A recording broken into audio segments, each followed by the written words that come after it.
This is the anthem for people who love her. Tell her before it's cool, don't mean to be rude. But this is for people who really love her and don't gotta shoot. Raised in the South, I come up from nothing, I figured it out. They say when I sing, I'm the voice of the South. Give thanks to the Lord, cause I'm making it out. I can't believe I'm living my dream. Early morning flights, the skies are filled up with these whistling wings. Sights that dreams are made of. Look at God's creation. Dust coming in as we struggle to load. Kid number 2 is a hell of a load. Shots going off as they dropping the hood. It's so cold and my call keeps sticking. I'm being precise with the notes I'm picking. My lead is true, so no duck I'm missing. Full choke, so I'm good at a distance. What's up, guys? Austin. We're here at GatorTail in Louisville, Louisiana. Got the GatorTail boats and motors back there behind us. Super cool. We're gonna have a good day here. Let's go see what we can get into. Welcome back to another episode of the Quack Shack podcast, the X Tour presented by OnX. And you know, we find ourselves in this state a lot the past 3 years, and I ain't mad about it. But we're here. We are with Mr. Kyle and Bubba from GatorTail. How are y'all doing? Good. Good. Well, thank y'all. First of all, thank you for having us here at your man cave. And you have a nice place. The shop, we got to go to the shop for a little bit this morning. Super excited to get back over there and check all that out, man. Talk about an operation. Yeah. Well, you know, you never know. You know what I mean? You never know pulling up where you're going to go. I mean, like, imagine the first guy driving to, like, the Ford factory, right? And, yeah, they got a ton of trucks out there, and y'all have a bunch of boats out there, but you never know, like, what the operation looks like, and it's always cool to see the operation. You know what I mean? Yeah, man. It's, you know, we see it because we're there every day. Oh, yeah. But, you know, I had a local guy there yesterday, guy that, you know, lives in town.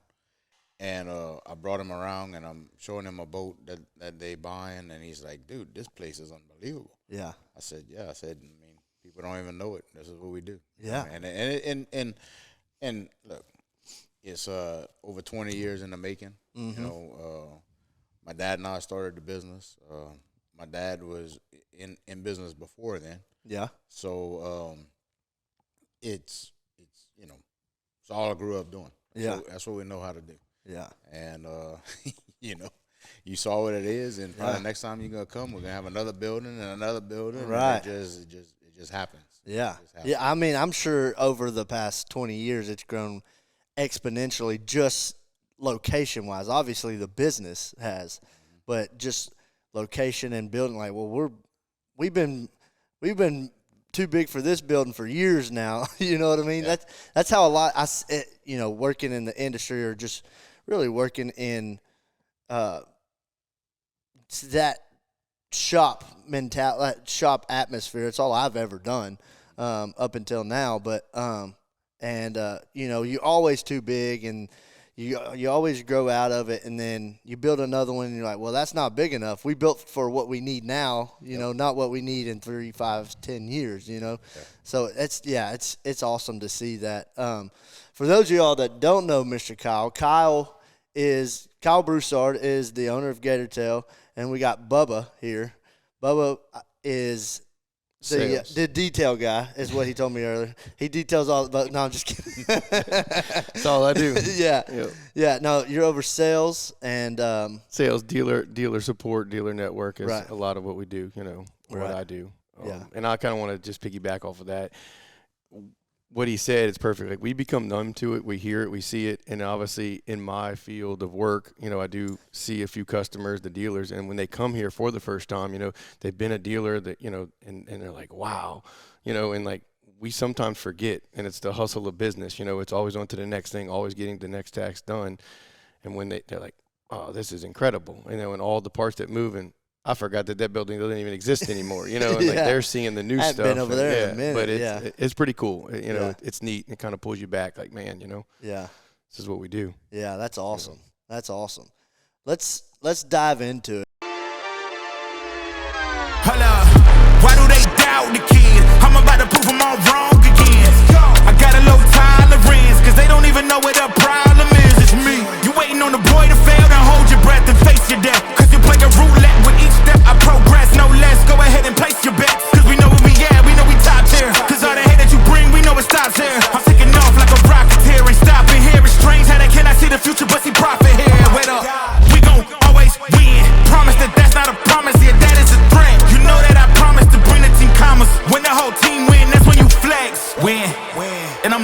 it again. Watch me win, then watch me do it again. Tell them I can't take no loss. My team hold no L's, no. Aiming. Quack Shack's X Tour, GatorTail. We're going to be in the GatorTail all season long. You should too. Go to GatorTail.com, get you a new boat. Can't beat them. Let's dive into 20 years ago when your dad and you started GatorTail. You said he was in the business before. What did he do before? He's in the boat business? No. So in 2002. I graduated high school in '96. Like everybody around here, I love to hunt, love to fish. I grew up on a boat, you know. Right. Went through college, and in college we had to do a senior project.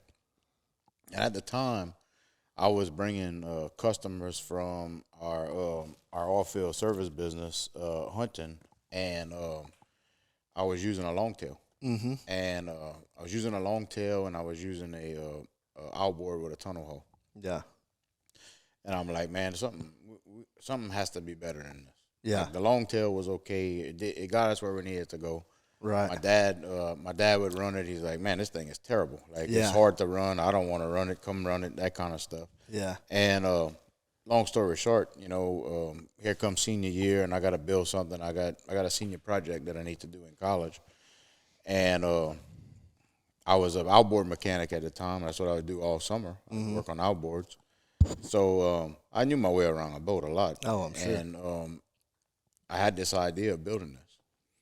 And so long story short, I had this idea of building it. I had a couple of my buddies with me in college. I said, hey, this is my project. I got the idea. If y'all want to come along for the ride, y'all more than welcome. I said, but this is what I'm building. Yeah.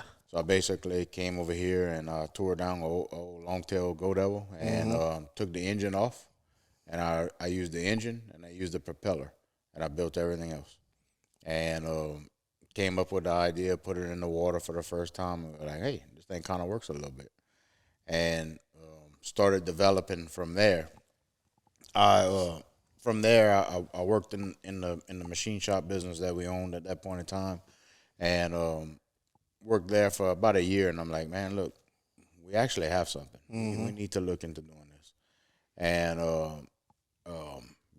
me and my dad and my wife decided, hey, this is what we're gonna do. Yeah. And we started the business, and from there, that's where it started, and this is where we are today. So at that time, had you built a boat? No, I had it on an old Go Devil boat that I had. Yeah, I had it on a Go Devil boat that I had, and then whenever we figured out it worked, I went by a 16-foot well-built, I think it was, and or 14-foot, and we put it on there, and then it really worked. And then, we did stuff with this motor that you wouldn't have dreamed of back in the day. Oh, I imagine. And it was pretty cool, man. Yeah. Pretty cool. So you took that motor, that long-tail motor you had, and just broke it all the way down, and that was first prototype. Yep. And how from the time you built that for your college project to the time that y'all were like, all right, we're gonna start trying to build these things. What's that timeline look like? I think we sold the first motor. The first show that we went to the public was in March of 2004. I'm sorry. Yeah. March of 2004, we started taking orders throughout the year of 04, I guess, delivered the first ones probably around this time of the year in 04. Yeah. Somewhere between that summer and fall of 04. Right. And right now, about, 23,000 motors later, here we are. That's crazy. That's crazy. I mean, from a senior project to a very large business, and somebody, from somebody who loves, running boats and everything. I had a longtail too. And this funny thing is, I was talking to a buddy on my way up here, and we were talking about the old longtail that we built. And, man, I mean, it's cool to look back and be like, man, we thought we were the shit back then with that thing. You know what I mean? Like, that was cool. We all did. Yeah. It got you places, and you couldn't pull straight up in nowhere, but it got you places. But, yeah, so, I mean, that's it. I mean, you came up with something and invented something that people love so much nowadays. Obviously, back then you were like, I don't know about. I mean, obviously this is a good idea and we could sell it, but like, what's your dad think when you were like, "Hey, Dad, look at this motor I built"? I mean, you got to understand at that point in time, he had been in doing and we had an off-field, basically seismograph cable repair facility. Is what Right. He did. He built and repaired seismograph cables. I mean, he's a mechanical engineer. Oh, yeah. He's a mechanical engineer. I graduated college in engineering. Okay? Yeah. So I'm not gonna really say I'm a mechanical engineer because I graduated college and I became a business owner, running a business, sales, and doing kind of everything. Right. So I don't sit behind the computer. I don't get the design work done like I thought I would. Yeah. My dad is the one that, I mean, he's sharp, man. Yeah. And you know, look, the only way a business goes from where we started to where we are now is with the team of people that we have behind us. Yep. I've met a lot of great people throughout these years.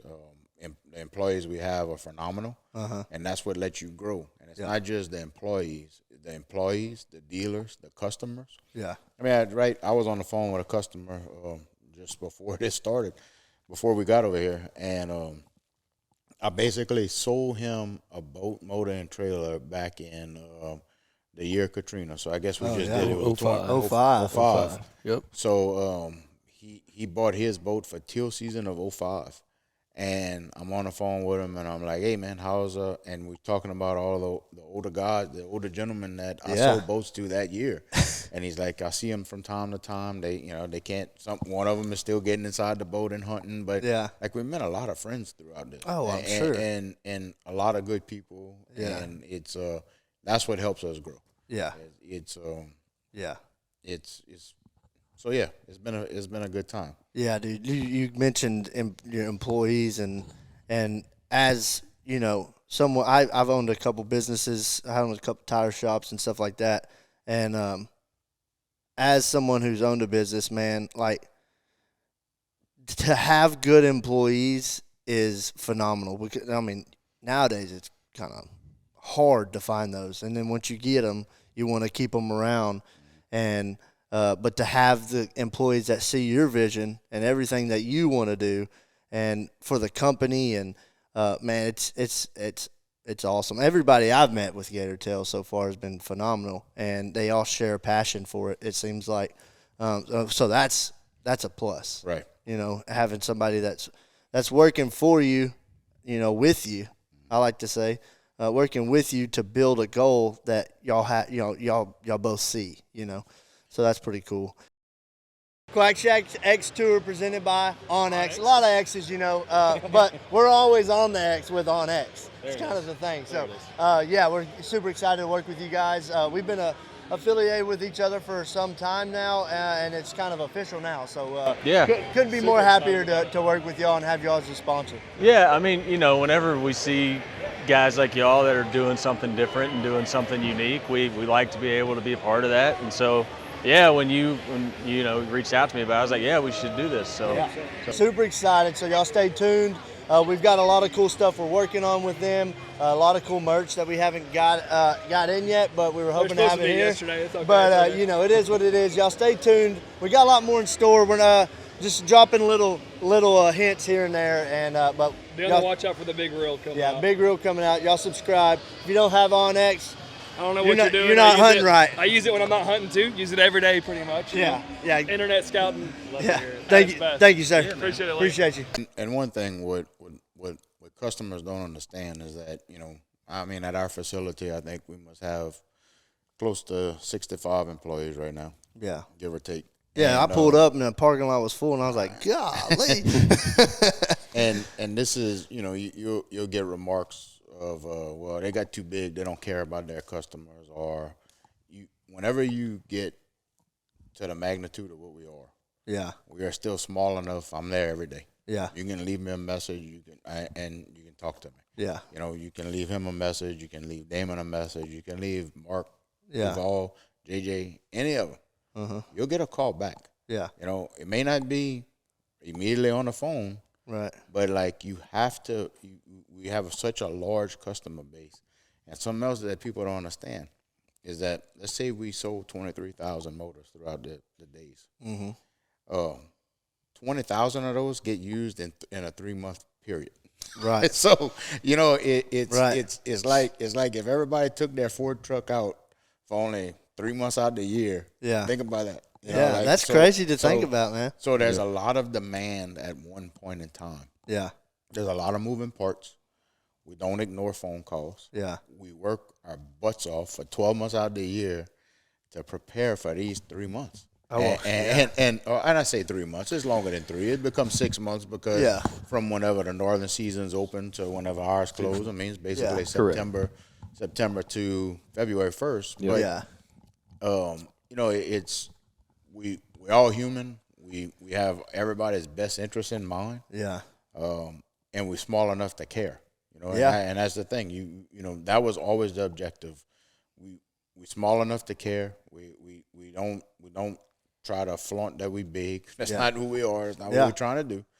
We want to treat everybody fair. We want to build a good product and at a fair price, and everybody be treated well. And we're duck hunters, just like they are. Exactly. You know, and we can go into that, and I don't want to interject, but that's the coolest part about this. Everybody, you know, I get it. I say a little bit like, man, you work for GatorTail? Well, yeah, I love it. I'm passionate. You know, but I grew up in a duck blind. It was just a South Louisiana culture of where I'm from and what I do. You know, and you're not just a guy filling a spot. What more, you know, great job do I have? Yeah. Is it my dream job? Absolutely. You know, I get to talk about boats and hunting all day, every day. Yeah. You know, but I say this a lot. You know, I'm putting out here, Kyle and I, like, I'll go fishing, I'll go hunting, but it's like Monday morning. It's like the Monday morning quarterback. I'm running into his office.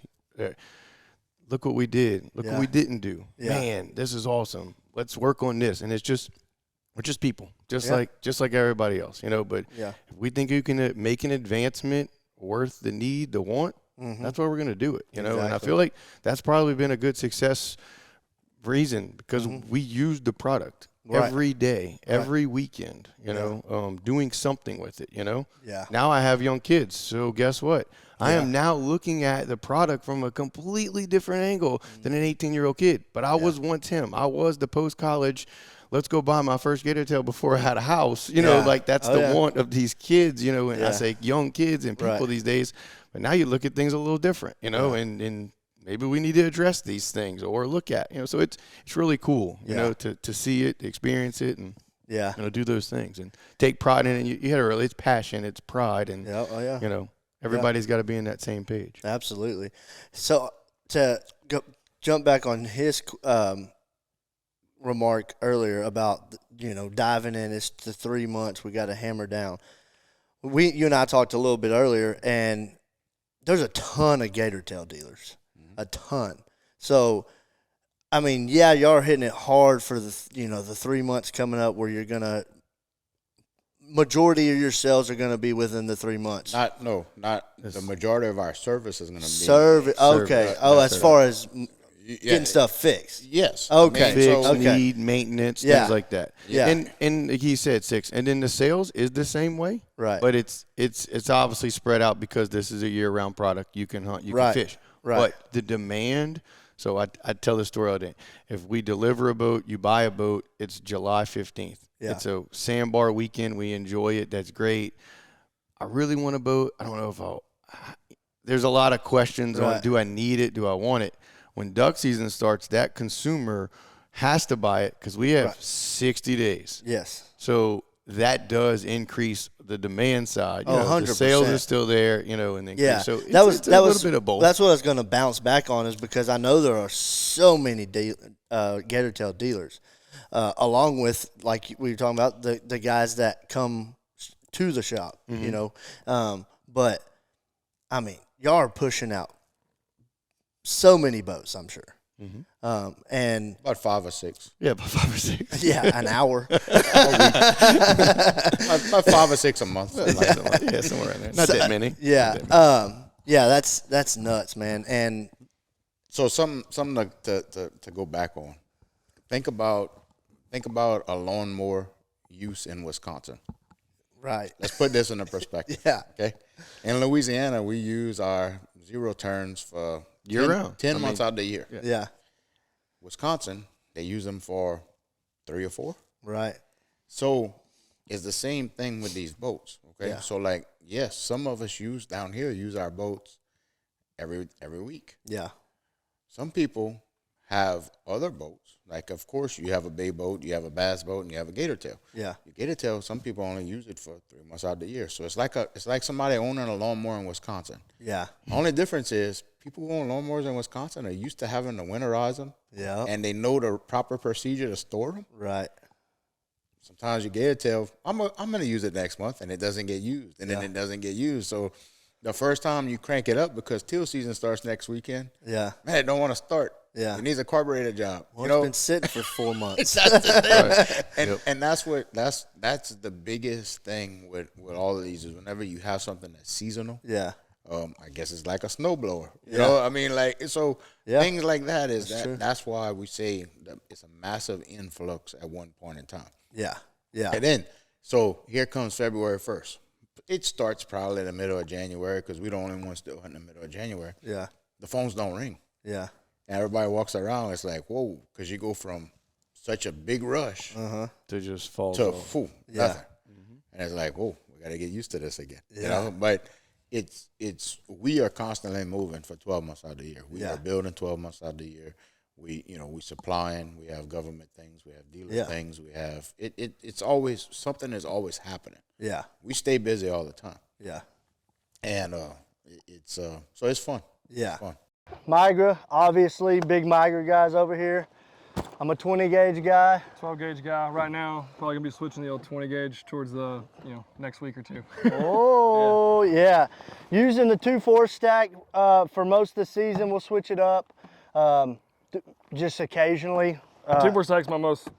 I use it 90% of the time. Right, yeah. Been shooting Migra for 7 years now, since I guess 19. Yeah. So obviously super excited to be partnering with them this year, and honestly the best overall ammunition that you can get in the business. Great ammo, great people. MigraAmmunitions.com. The migration stops here.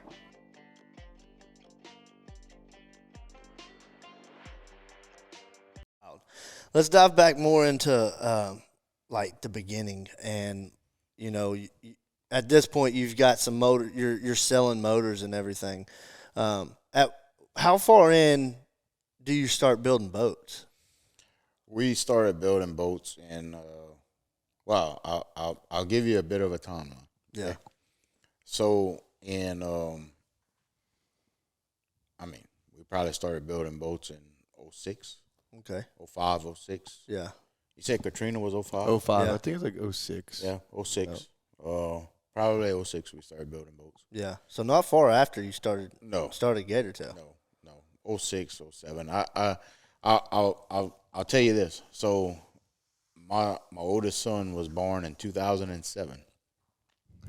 And That's crazy to think. in 2007, and I mean you met him now. Yeah. He's 18 years Yeah, old. big old boy. And in 2007, it was the last time I had done a show in Wisconsin personally. Uh-huh. In 2007, I flew back from Wisconsin, and I met with Bubba and his dad at an outdoor show.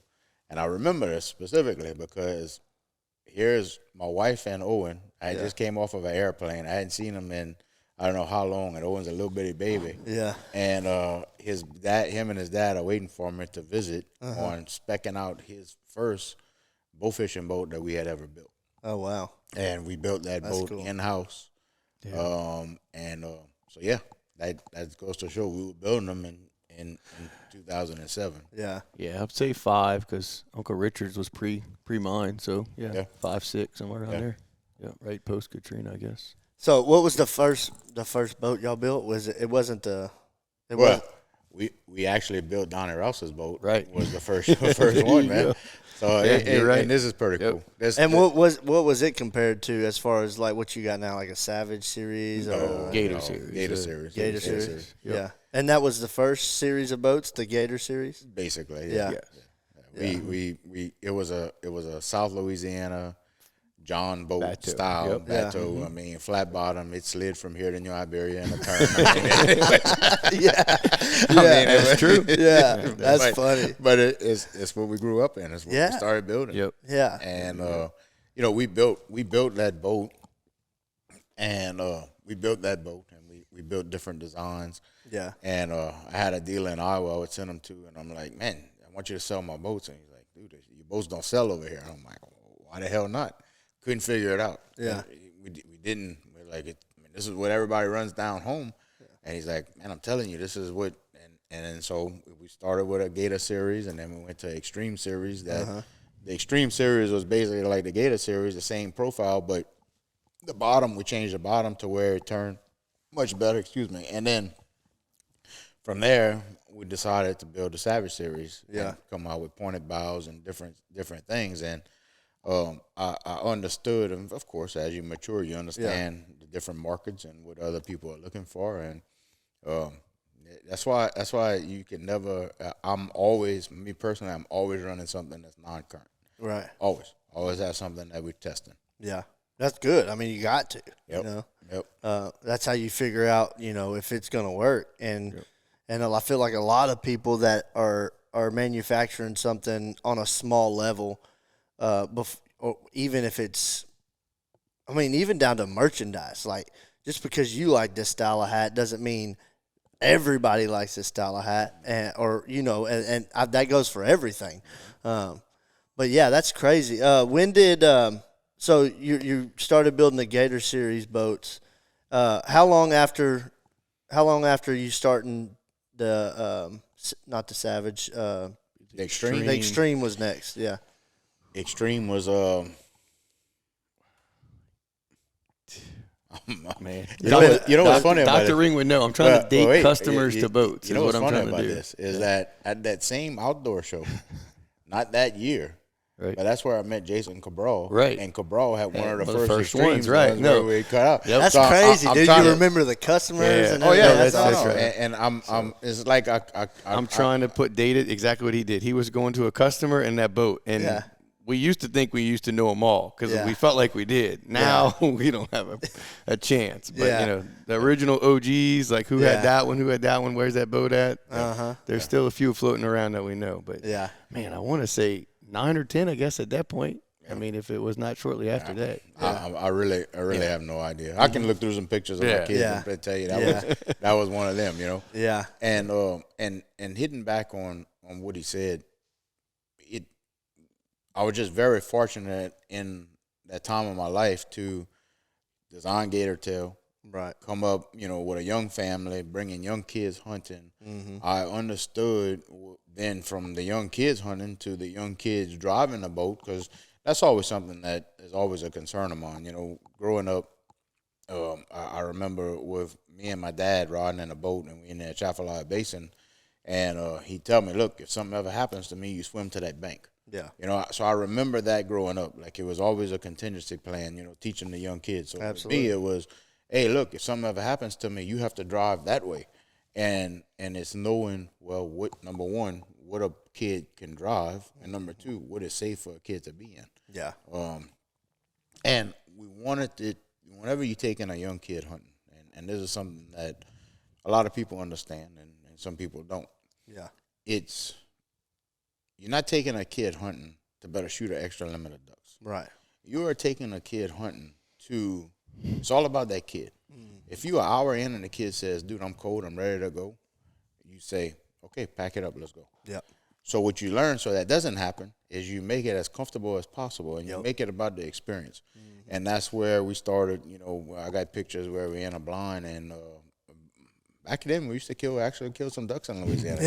You look back at some of these pictures and you're like, damn, man, we shot some birds, and we got a big strap of ducks hanging, and we got some elk sausage burritos on the side that we're cooking in the blind, and the kids are a little bitty, man, they had a smile on their face, and that's what it's about. And that's where I feel like we were successful in well, this boat really works good for this. You can sit here.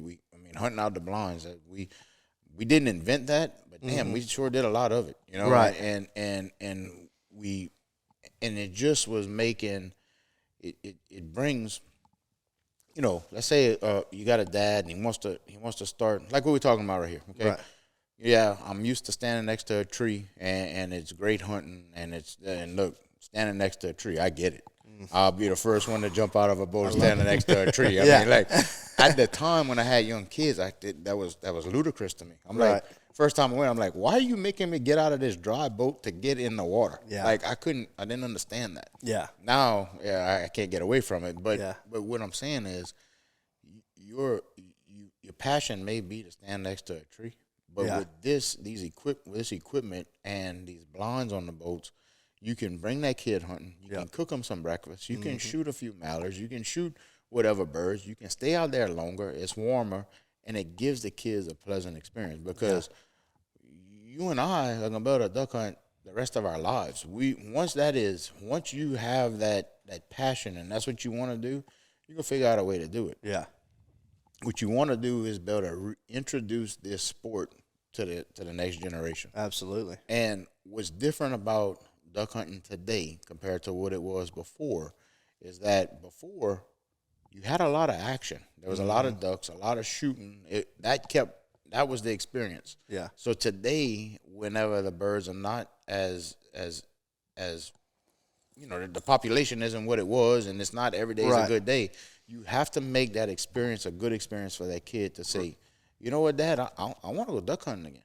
Yeah. And man, look, and then and the evolution of they start hunting with you, and then they start hunting with their kids and with their friends. I'm sorry, and then pretty soon they raising kids, and you want to teach them the right way. You don't want to teach them the wrong way. I just feel like we were at a time and an opportunity to better give that to parents, and starting with the blinds on the boats, the bow fishing rails on the boats. Yep. Which whatever that happened, it was a good tool for that. And that's we were able to do that. What's up, guys? We partnered up with Delta Performance. They put a turbo kit, hunt package on here. When you're building these motors, you're not building them for speed. Speed's a byproduct of what you get out of it. The hunt load, getting out of the hole. Speed's just a nice byproduct of that. And also the turbo whistle, it's a byproduct. It sounds good. Check them out on Instagram or check them out on Google at Delta Performance. Give them a call. Get your motor built. We'll see you in the woods. I mean, you bring up a good point. I've got young kids. I've got a 7-year-old and a 4-year-old, and they're ate up with it. And yeah, it really doesn't matter to me where we hunt, but at the end of the day, like I'm all about the timber, and I can't do that right now because they're, small children. So when we do hunt, it's on the bank most of the time or out of the boat. I took my son to Oklahoma, my oldest son to Oklahoma, opening day last year. That was like his first big boy trip, just me, him, went and met Jackson and a couple other our buddies up there. He hunted out of a layout by himself. He's not shooting yet. We're working on it. But I remember laying there and they were doing their thing, right before sunrise. You know what it looks like. It's incredible. And I'm sitting there like, I've seen this 1,000 times and like it never gets old. And I'm like, oh. And I look over at him and his reaction. He's like, because he's never seen it before from that perspective, right? Like he's kind of seen it straight out, but he's never seen it straight up like that. And so like it's awesome to watch that. And I'm looking forward to the day to where I can get them in the timber, right? Because that's what I like. That's my thing. And I remember my first time seeing it. So I can't wait to see his reaction, the first time he sees it, or both of them, So boats bring a lot of access to children, elderly people, man. I mean, years ago we were hunting down in the coast in Texas, and it was me and a buddy and his dad and a couple of his dad's friends, and we took this older guy every year. He used to play professional basketball. He's a 6'8" old man, so he's got bad knees because he's a giant and he's an older guy. And I remember the first time we went down there, we got him in the boat, took him to the blind, got him out.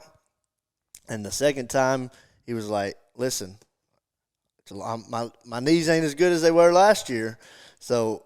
We can't be we're in and out of the boat one time. Yep. And what sucked is these rice fields that we were hunting, we had the levee was taller in between, so like we had to get out of a boat to get in another boat, and he was pissed. Yeah. He was pissed, but without that boat, the past several years up until he passed away, he would have never got to hunt ever again. Right? Correct. He ain't walking in nowhere. That's right. You know what I mean? There's no chance, and he definitely ain't laying in no layout, and shooting up. So that boat gave him access to be able to do it for another 5 years. Yep. Same with kids, like if we didn't have boats, it would be hard to take children. You know what I mean? And to keep them comfortable. That's correct. And Bubba can relate to that because, I don't talk to the customers as much as what I used to, as far as they calling and asking what boat to buy or whatever they at, but often he'll tell me, he's like, yeah, man, like we were able to sell a boat to a gentleman that it's extending his hunting capability. Extending their time in the field or in the, marsh. And yes, we have some older customers. Kyle was talking about earlier, some of them they're now getting up in age, we're up. And so they're able to do it. They don't have to get out. And speaking from a South Louisiana standpoint, we were taught in a pirogue, right? You push, pull, you paddle, the evolution of the longtail, evolution of the GatorTail. Now, that doesn't exist anymore. I mean, it does, but not on that scale. And absolutely, the 80-year-old man cannot do what he once did when he was 50. Yeah. So now it's just take the boat straight to the spot, enjoy yourself comfortably, sit down on a steady base, because of his knees and backs. You ever put one of these GatorTails on a P-row? I'm sure you have. Yeah. We've done a lot of things. Yep. That's funny, man. Let's talk about the evolution of the GatorTail motor throughout the past 20 years. We started as a college project, and we actually got something here. And then the next, the reinvention of it, or like the things that you went through, like, oh, well, we can make this better, up until like what you got now. And then obviously I know you are working on a lot of stuff for the future, like you always are. I mean, that's how you're, you stay ahead of the times and, just innovate. Right. So when the motor started, the motor started with basically no power trim, direct drive, just start and go. Yeah. So I knew that wasn't going to be an option. Yeah. So we wanted to have safety involved. So I went and I worked with the clutch manufacturer, and I designed the forward clutch for the belt drive. Oh man. And that was the first big deal. You look at it now, who would have thought that you would be driving things with direct drive? You start and it goes in gear. I mean, that's just not safe, but that's what it was. That's what the longtails we had. Yeah. So I worked with them on that and had the first. The belt drive was the evolution, right? That was my thought of the belt drive was, I thought it would be more durable. Yeah. It would. It's where the idea came about was, back in the day, it was whenever Jesse James and Monster Garage and all this was on Discovery Channel. That's before we had these taking up our time. You watch TV. Yeah. And Discovery Channel had Monster Garage and the Jesse James was building bikes, and I see all these bikes and stuff driven by belts, and I'm like, that's an interesting concept. Yeah. And so anyhow, that's where the idea came about. Yeah. And so the first thing was the neutral. Yeah, 100%. Jackson. Yes, sir. Tell them about that Sitka waders you got on, big dog. I can't tell you how amazing this new Gore-Tex and the new boot is on these new waders, man. Really, I'll say this about every pair of Sitka waders I get on, but I've never had a better pair. That's true. Those of you that love the first version of the Sitka waders, these are the closest thing I've found to it. The boots are amazing. So comfortable. And incredibly lightweight. We do a lot of walking when we're scouting, a lot of walking when we get to, a spot to park the boat. So I'm not going to be complaining about walking. These are amazing. And how lightweight this new Gore-Tex material is. Yeah. You really can't beat it, guys. And getting in and out of the boat is like nothing now. Tell them where to find it. Get yours at sickagear.com. So we had the neutral, and then we started with that, and then we soon had power trim. Yeah. And again, that was part of my dad looking at it and saying, "Hey, why don't we do it this way and that way?" And we started that, and then we came out with reverse.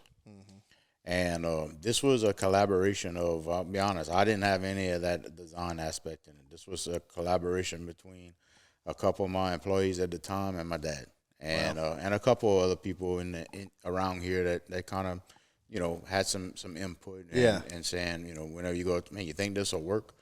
And they're like, I don't know, but we can, so that's where it started. And we were the first ones in the industry to have a opposite rotation propeller on a surface drive. That's crazy. And then two competitors basically took it and tore it apart and copied it, and said, well, now we have it too. Yeah. And man, look, that's the world we live in. And it's crappy, but we beat them at their own game, and that's motivation for the next level. Is what it is.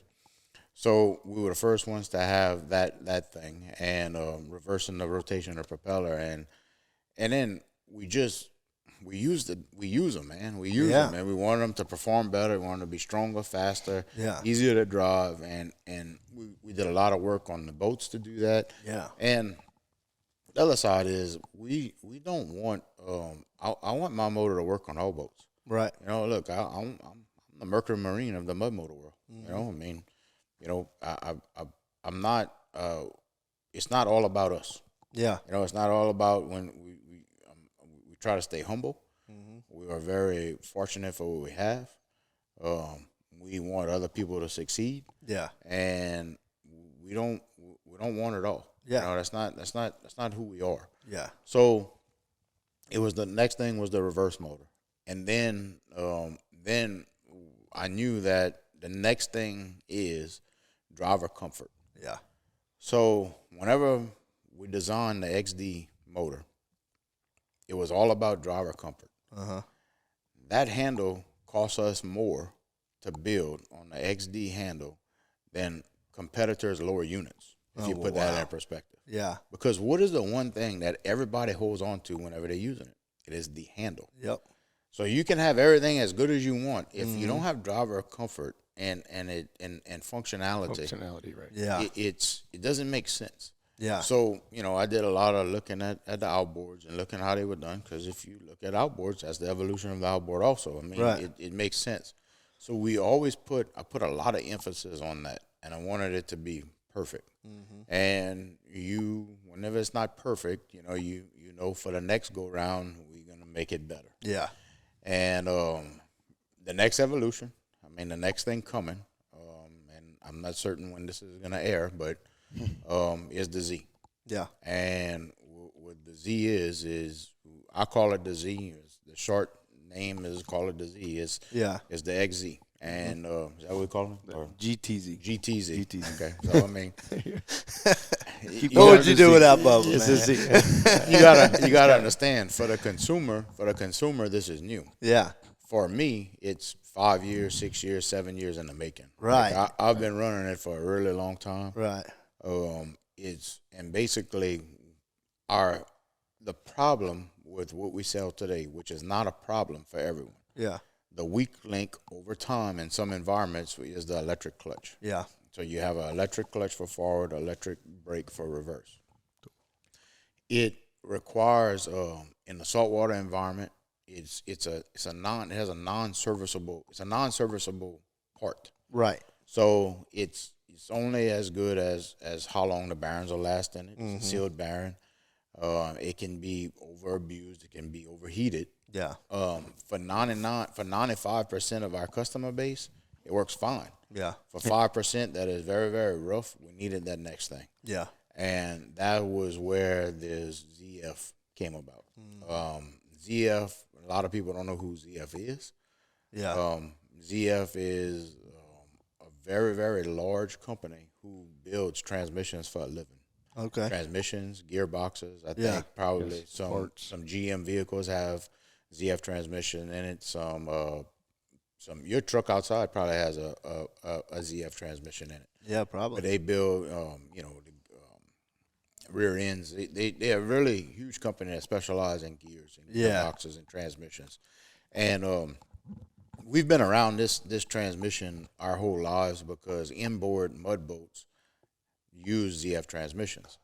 And they would put them on back in the day, 25 horsepower air-cooled motors. Yeah. They put them on 90-horse Subaru engines, it wasn't an air-cooled. I think it was a Keel-cooled, yeah. Keel-cooled 90-horse Subaru that came out of some vehicles.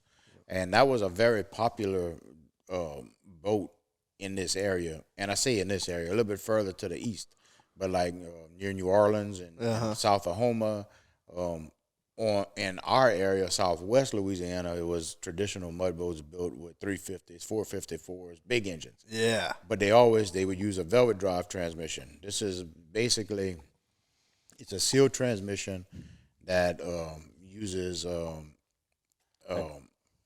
it's a hydraulic clutch plates. It's hydraulic clutch plates is the way it operates. And does every customer of GatorTail need to buy a ZF? Absolutely not. Yeah. Nope. If you want a motor that's going to back up harder, by 20 to 30%. 20 to 30% more. I don't know. More torque in reverse. Yeah. The reverse. It's pretty ridiculous. Yeah. And if that's what you want, that's the motor. If you have saltwater issues, that's the motor. So it's just my goal in this is to build the most reliable, back to basics motor that we could possibly build. Yeah. So the motor you basically take all the electronics out of it. Yeah. So you still have an EFI engine. You still have a power trim. But the only thing electrical on the shifting system is the neutral safety switch. So it's a gear shifter. Yeah. And that's part of what you think about what these motors were built for. Yeah.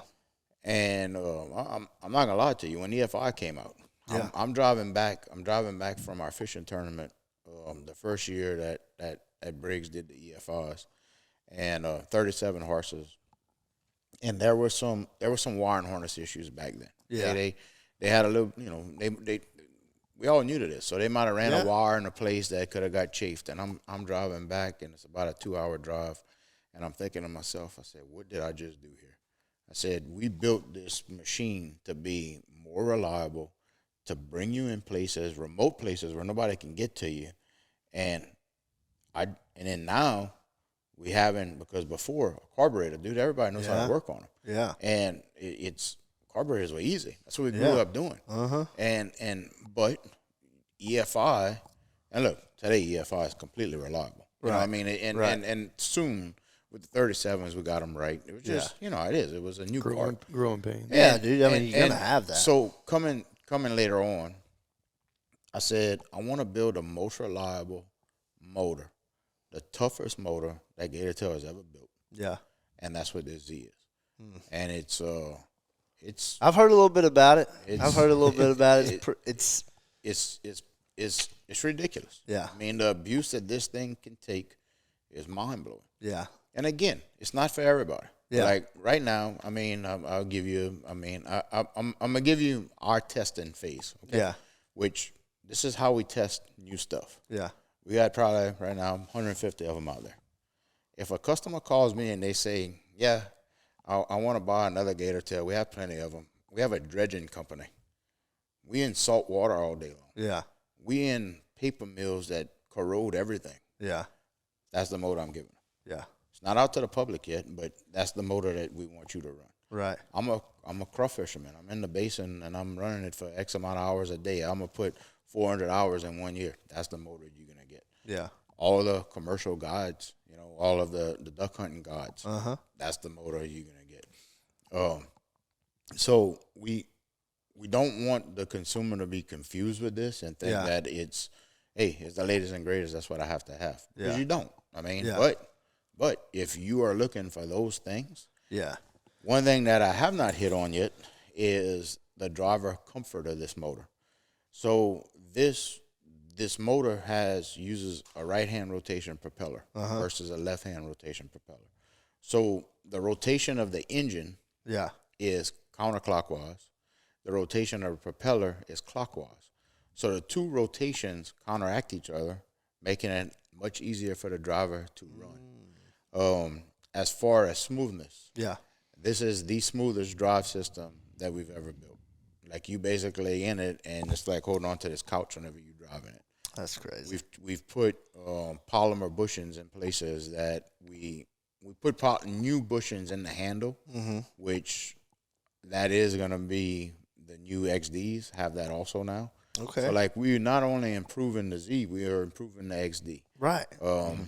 That's cool. Lower unit changes, just, I mean, things that we've learned throughout this, and it's hard. It's hard when you're releasing something new. Well, it ain't easy to be, but paving a path. You know what I mean? Creating. If it was easy, everybody would do it.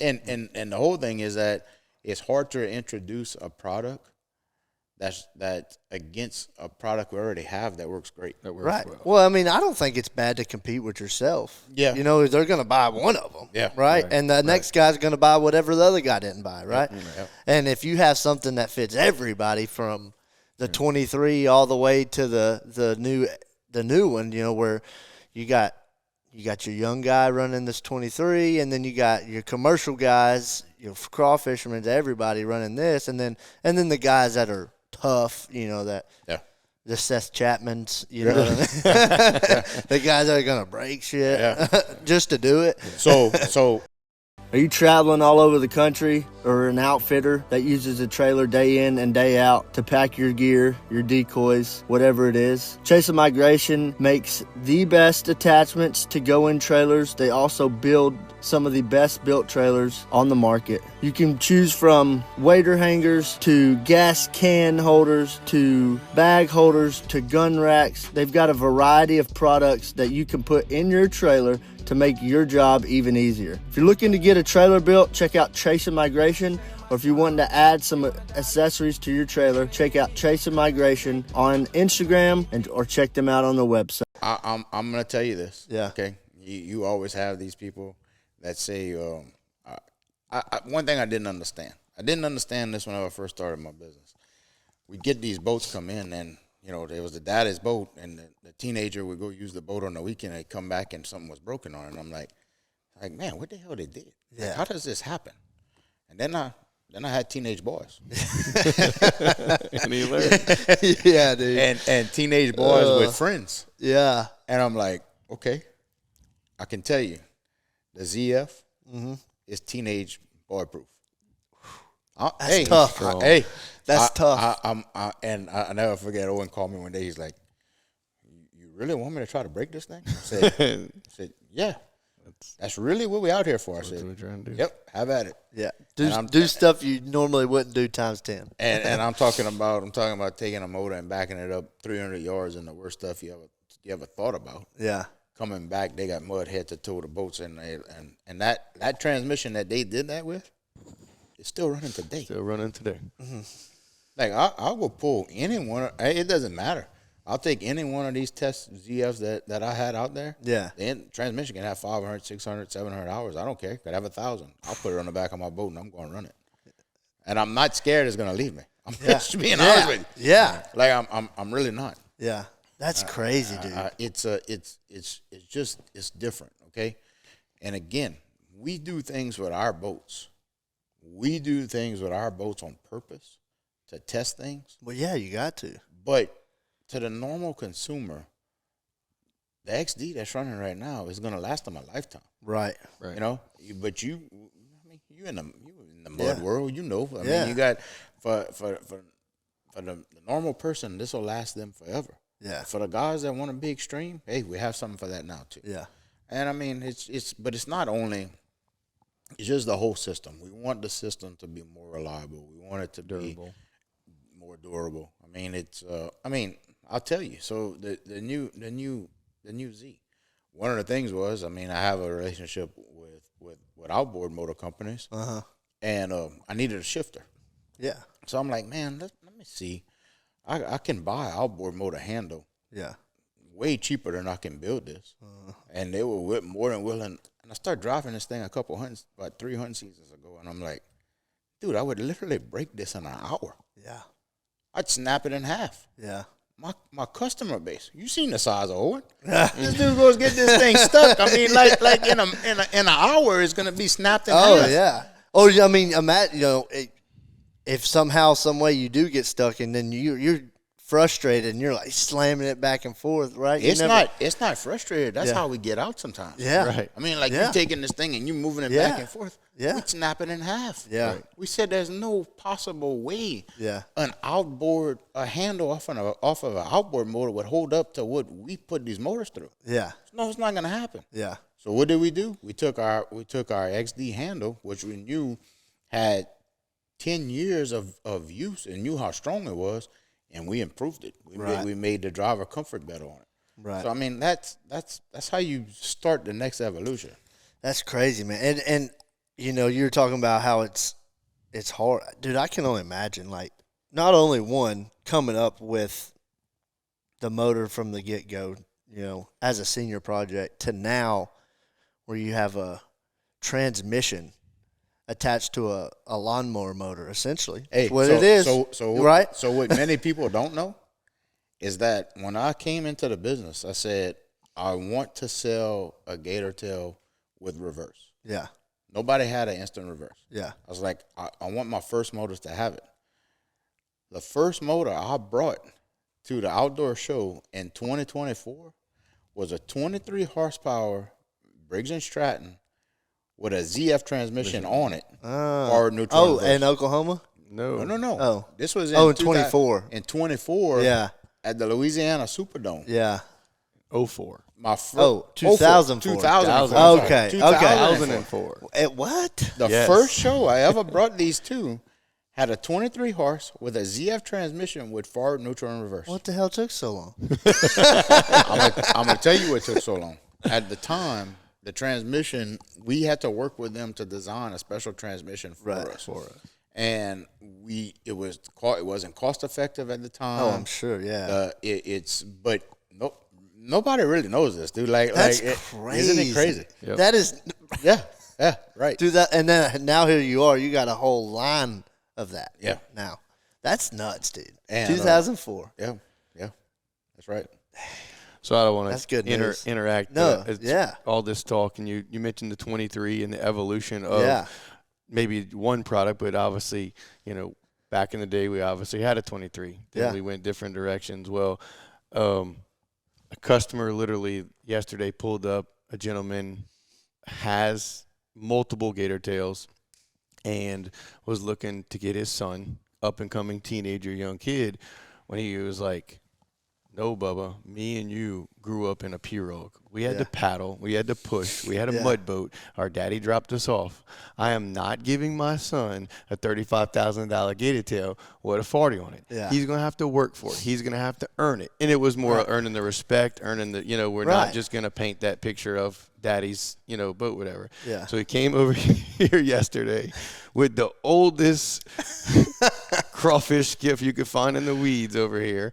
And he said, drop it off, hang a 23 on it, and that's the start. And it was so cool because that kid is going to get a 23, and he says, I don't want you to wire it. I don't want you to put the floor in it. I want him to do all of that. Good. And I want him to, not the word struggle, I'm going to give him a tool that he can use, and he's going to know that he can take 2 people in this boat because 3 people is going to be too many or whatever that is, and he'll figure out what he needs to do to get it. And I was like, man, this is like hitting home. I have up, but it was perfect. And then, as we say it, though, but, like, that's the stepping stone because his daddy has the XD. His daddy's going to get the Z, but that's the want. So guess what? In 3 years, he's going to save his money. He's going to do this, and then it's going to come to the XD.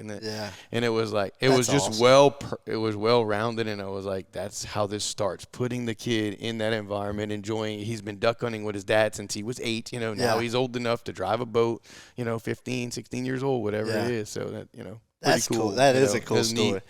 Yeah, I like that, dude. I mean, that's how my dad was too, and I'm sure all of y'all's dads were. And that goes back to, like, we have a product for somebody, know, in some application, whether it's a 15-year-old or an 80-year-old guy. We try to touch them all. Yeah.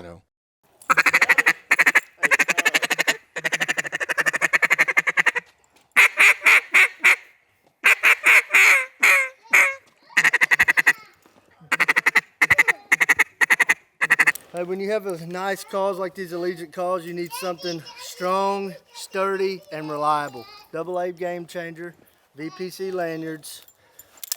Keeps everything on here. Our finisher, wherever it is, our finisher, light, calls, chapstick.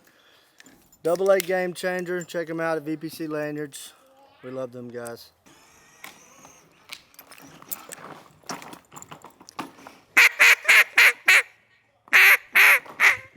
So this is gonna really mess some people up, and you'll know this if you ever come to the camp. So we'll be there. We build we now build a 23. Yeah, we call it a 23M. It was called a mini, you know, but then I got served some papers because somebody allegedly has a mini, you know. So you like that? Whether you want to post that or not, you can. Yeah. Hey, listen. I ain't scared. But anyhow, so we built a 23. Okay, Yeah. we call it 23M, and it makes everybody who has a 40 say, you know what, man, I need both. Yeah, I bet. I need both. I hadn't been in a 23, but I know I've seen them around, you know. But man, that's unbelievable. Yeah, awesome low motor, and he's right. Yeah, we knew that there was a need and a want for the small motors. We were so busy building the big motors. Yeah, which we're still very busy building the big motors. But right. we designed this little mini. We again with the help of our employees. You know, like in other words, this was a vision that I had. I said, look, we need a small motor. We need a lightweight motor. This is where I think it should go in between my dad and Damon. Yeah. They designed 4 or 5, 6 different renditions of it. And so it's called a 23M. Uh-huh. Forward, neutral, reverse, manual trim, short transom. And, you know, people look at a 23 horse and they look at a 40 horse and you look at the weights on them and all that. And you're like, man, can it be that much lighter? Yeah. If you go on my production line and there's a 40 horsepower head sitting on the bench, and there's a 23, you can pick the 23 up and hold it in your hand and walk around with it. The 40 horse, it's like whenever we were kids and we had to haul that 100-pound sack of feed for our grandpa, and you gotta hug it and really want to move it. That's the difference. Oh wow! So there's a huge difference in weight. Yeah. And as we talk about getting older, and hunting different ways. Whenever our age, you know, we want to hunt 4 people, have a good time. Yeah. Put 4 in the boat. Let's shoot some ducks, have a good time. We can kill. Yeah. As the season gets later, and we're like, hey, let's go 2 of us in a small boat, and we're gonna get on this little hole right here, and we're gonna kill them in the blind. Yeah. And that's part of our pop-up blinds, our small motors. Right. And we'll be at my landing, at my camp, and we're gonna have boats at the shop. But I got a little well built, all weld 16. I guess it's 1648. That's for my youngest 15, son. Yeah, 1548 for my youngest son Max with a 23 on it. Yeah.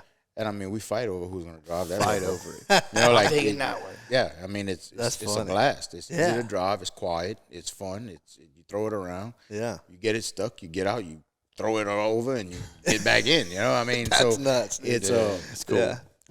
What it teaches you is that, look, I know everybody wants the big one. They want the big, bad, loudest, fastest, everything. But sometimes it's nice just to slow down and get in that small one. Yeah, for sure. So we do a lot of that, man. Yeah. A 23 is a really special little motor. What's the most amount of hours on a GatorTail that you've seen? Like somebody bring it to the shop. Or maybe it's a phone call or something, you know, but. Thousands. Yeah, thousands. I don't even know. That's probably some local stuff too, huh? Like the guys that are running crawfish or whatever. Yeah, commercial guys. They're commercial guys. Yeah. And I say this a lot, you know, and obviously carry maintenance goes a long way. Yeah. But like the general consumer hunting fisherman, the diehard that does it every weekend can't compete with a guy that does it for a living. Right. You know, I mean, he's in it 8 hours a day. You're going to work for 8 hours, then you're going to play. Yeah. So the amount of hours that these guys, you know, put on them is unbelievable. You know? Yeah. That's crazy. Well, and something that you learn in manufacturing, because how long we've been doing it. So when I'm gonna say when the COVID era hit, Yeah. the supply chain of parts and the quality of parts drastically changed. Oh yeah. So while we may buy that same part from the same vendor, like whatever that part is going to be, I can promise you one thing: GatorTail never goes out and shops a part to buy the cheapest part that they can find. Yeah, That never that's happens. good. That never happens. Yeah.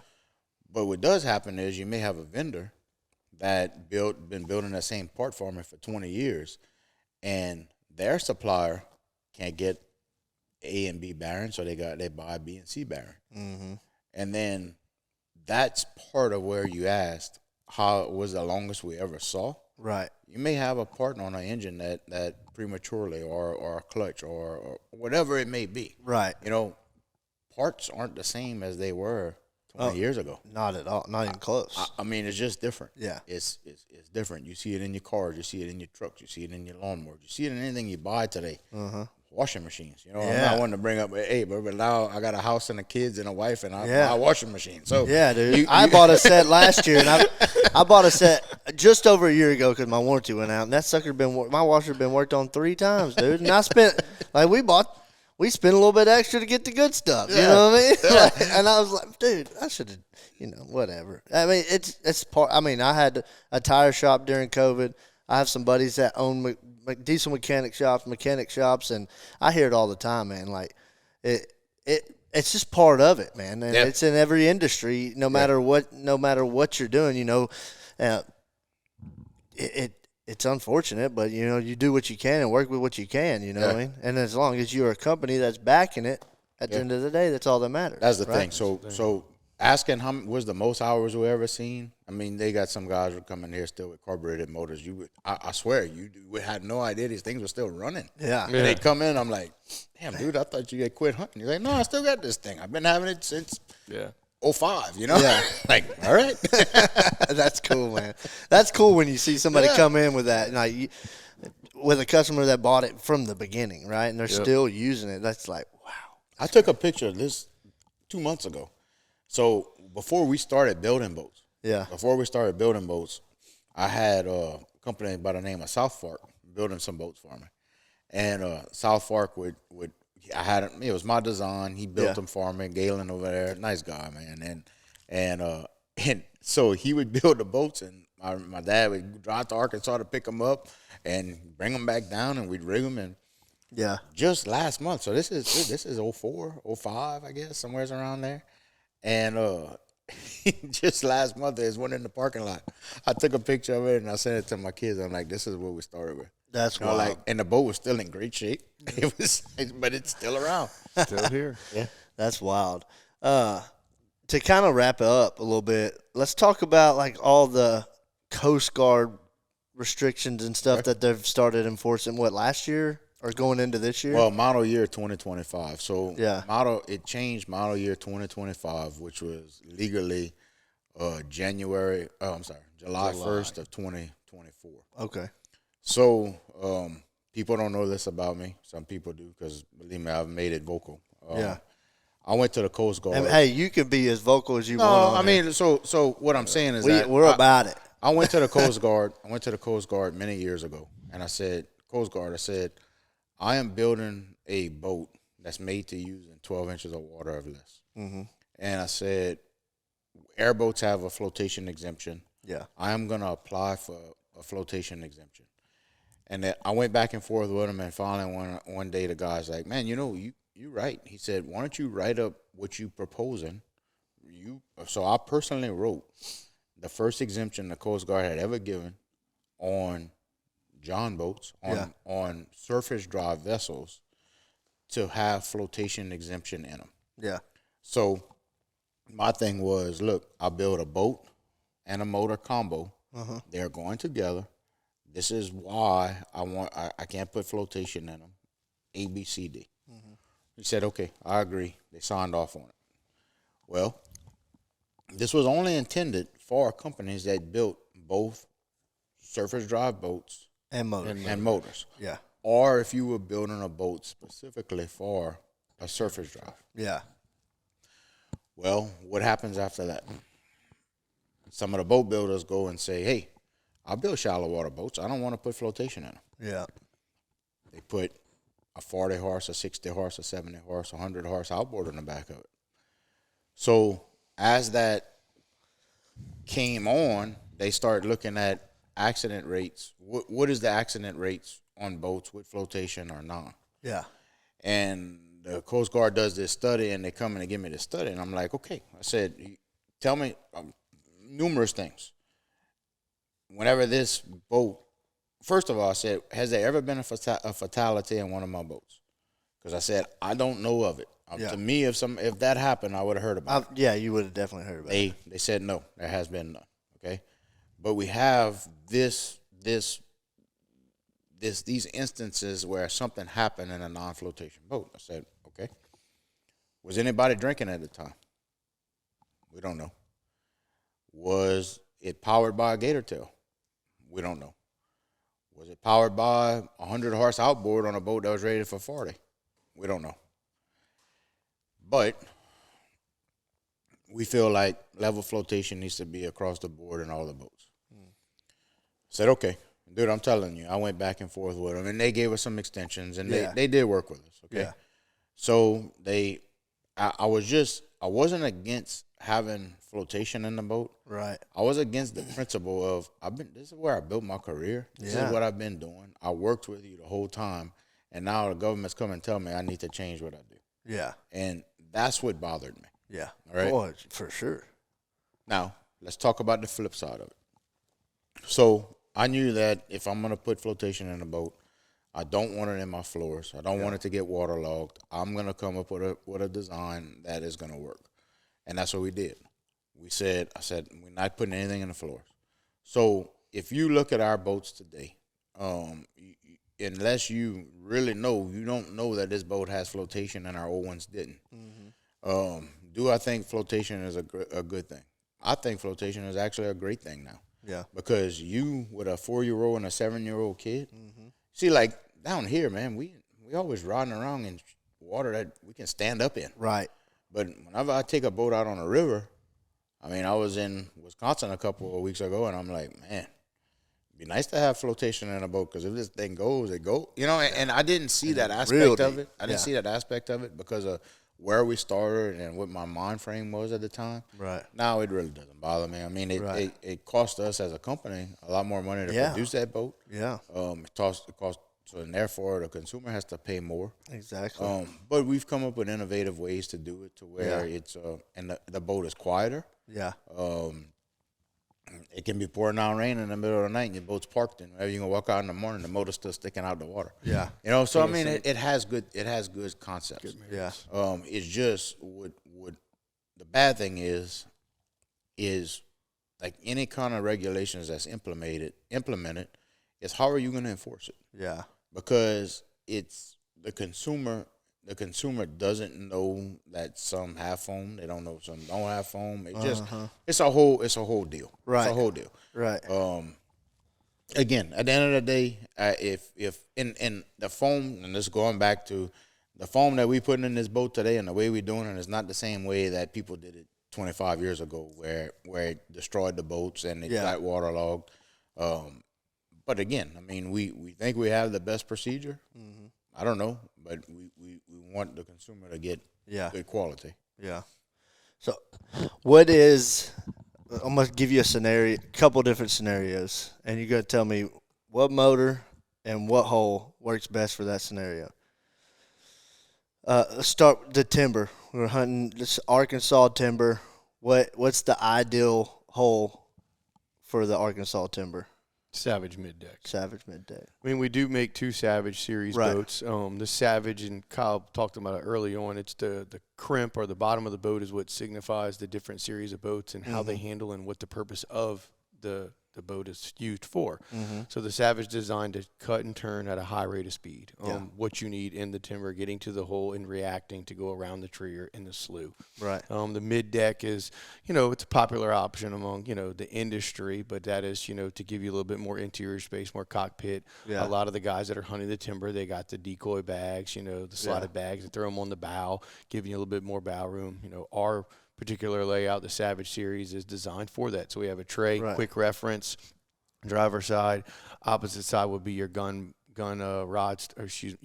storage, shell storage bags on the other side, and you have your rear pods. So boat has a lot of storage in it, which is kind of cool.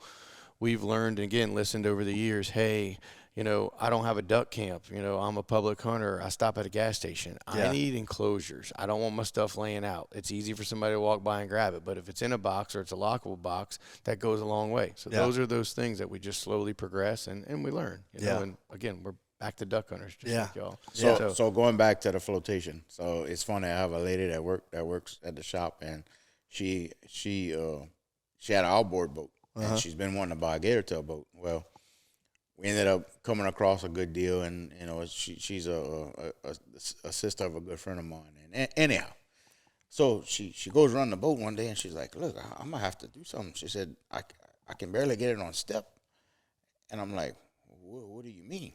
She says, "Well, I mean, like it runs really well with 2 of us, but you put 4 of us in a boat, it's struggling." I said, Renetta. I said, whenever we were going to do this, I thought you was keeping your outboard boat and having a GatorTail. I didn't know you was getting rid of the outboard. I said, so you went take everything out of your outboard boat and stuck it in your GatorTail boat.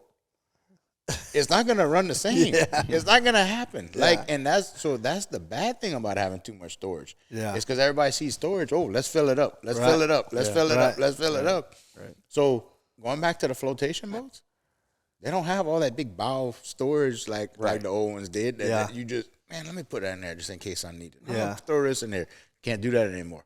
So the boats actually run a little bit better because you're not overloading it like you did the old one. Right. And like you don't think about that. The consumer that hasn't been around the GatorTails, they don't understand that just because there's a lot of storage doesn't you can't fill it up. Before you know it, you're riding around with 150 pounds of crap you don't need in the boat. That you never use. 2 extra sets of decoys all the time. So think going back on that. We know this because we in them, and you're like, no, that's too much stuff. Don't bring that. We don't need this. Yeah.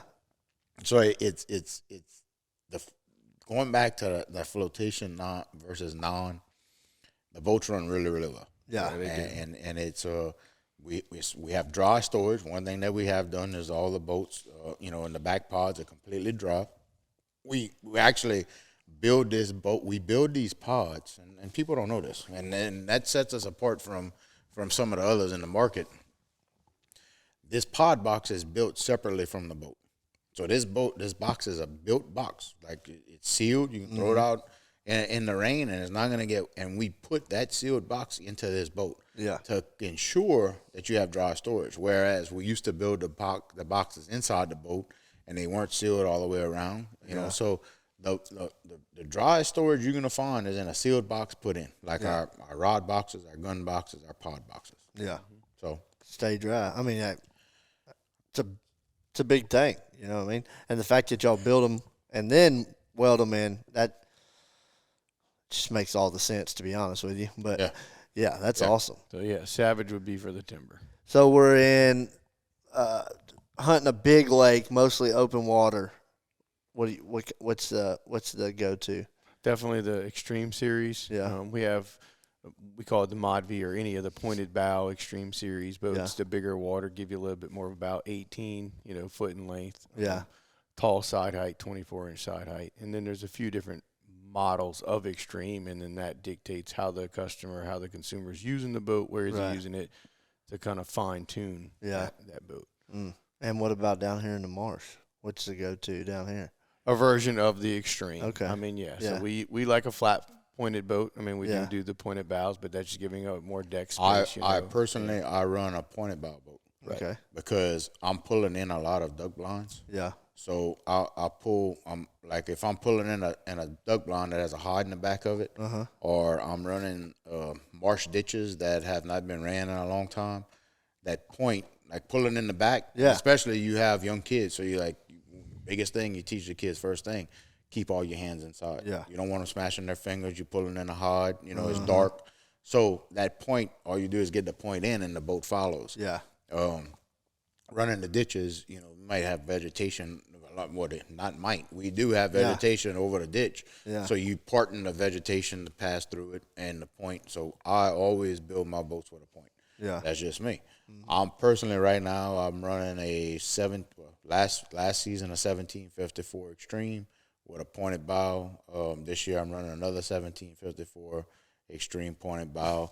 He runs we have another boat that we're running. Damon's running this year. It's going to be a Savage, I guess 17-foot Yeah, Savage. 17-foot Savage high deck. Owen runs a 1848 Extreme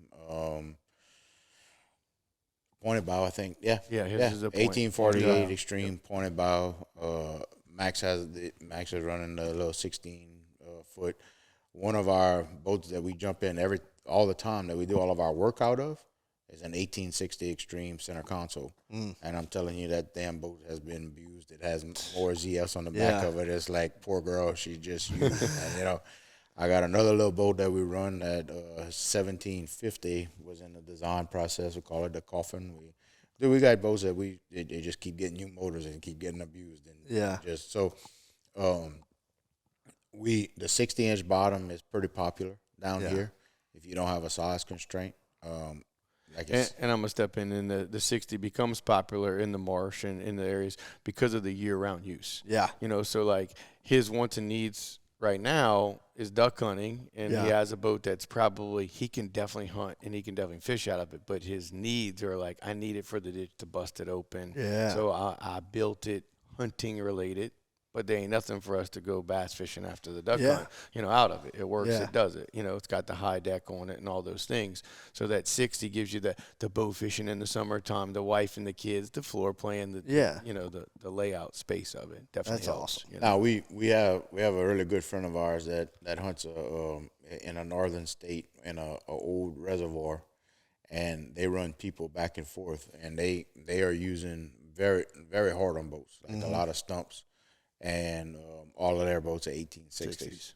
You know, you running 4 or 5, 6 people, center consoles. 1860s. So that 60 is a good people hauler. Yeah. Carries the weight. Yeah. Very well.